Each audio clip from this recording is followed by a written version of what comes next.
Yo, Trill AC here for another segment. Today we're gonna be covering a topic that was, recently had the timeline on fire. I felt like it was interesting when Ciara said that more women should act like wives in order to be wifed. So basically, the question of the day is does acting like a wife lead to you getting proposed to? Today I'm not attacking this one by myself. I got a couple members of the crew with me, and we all gonna shed light on the issue and give our opinion on, whether or not what she said was valid. So, stay tuned in. Should be an interesting episode.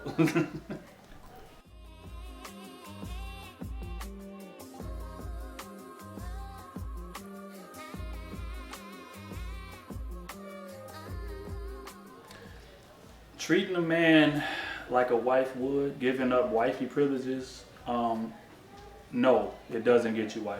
And the reason I say that is because how you treat a man has, I don't want to say very little, but it's way more that goes into it.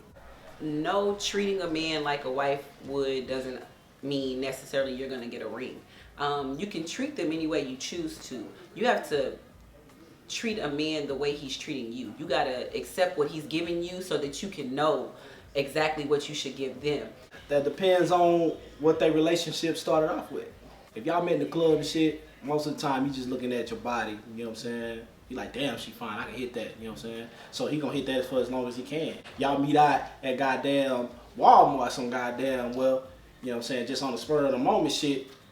For the woman, how she should be thinking, I can make this situation how I want to make it. That's a yes and no question because we as men do look for wifey material in a woman. Now, initially, no. Initially, no. We looking for sex. We looking at the physical.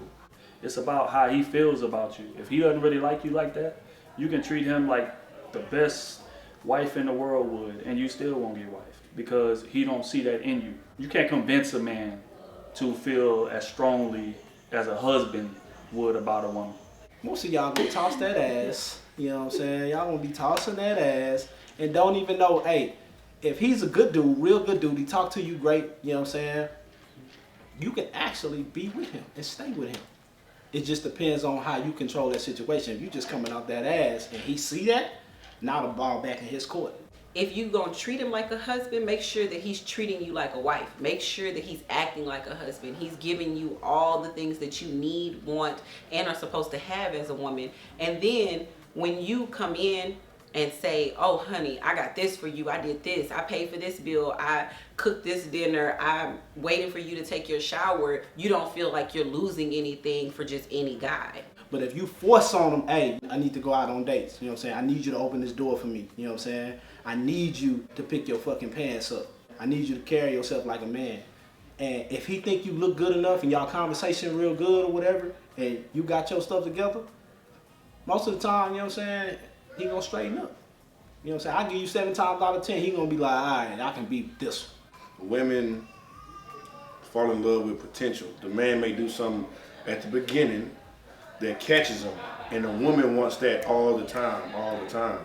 And all he does is give her that every now and then just to shut her up, and he got her where he wanted her. We know real quick if you gonna be just smashing, if you a friend, or if you a relationship. That man has his mind made up about what your potential is before y'all even go on y'all first date. And rarely ever do you change a man's mind after we figured out what your role will be or what category we're gonna put you in. It's probably 3 categories, right? You get put into the she cool, that's a friend, I'm gonna smash here and there, but she's good to talk to. That's somebody that I can, talk to about my career. We can have lengthy conversations, but that's not really my wife. I don't feel like she can get to that level. Then you got the flat out hoe or the girl that you using strictly for sex. Like you don't call her unless the club is out. 2:30, 3 o'clock, hey, are you up? I'm about to pull up, I'm about to come through. We're gonna do what we do, and we're gonna go on about our business. It ain't gonna be no conversation about life. I don't wanna hear how your day went. I don't wanna hear about your kids. Like, I don't wanna hear about your dreams, your aspirations. It's just strictly sex, and that's all. And then The last category, we had a woman that we feel like could make a great wife. That woman doesn't let us run over her, doesn't let us do what we want to do. You know, she's almost like a parole officer. You know, she's gorgeous. She has her own job. She has her own money. So she doesn't need us for anything. And that is attractive to us. So, you know, men do our research before we even approach the woman. So we know that about her before we even, you know, sign up for whatever we're going to sign up for. You know, and that woman is in a category of her own. That's the woman that's probably going to get wifed, even if it's not right then. Because a lot of times, you know, we'll have that woman and we just may not be ready to settle down. You know, so we'll be playing with the chick we use just for sex. So we'll be playing with the little, you know, last resort when nothing else fall through chick that, you know, have great conversation, you know, but not that cute. So we'll be playing with those two because we not ready. But at the end of the day, we never lose sight that this woman is going to be the one that we going to end up marrying. So.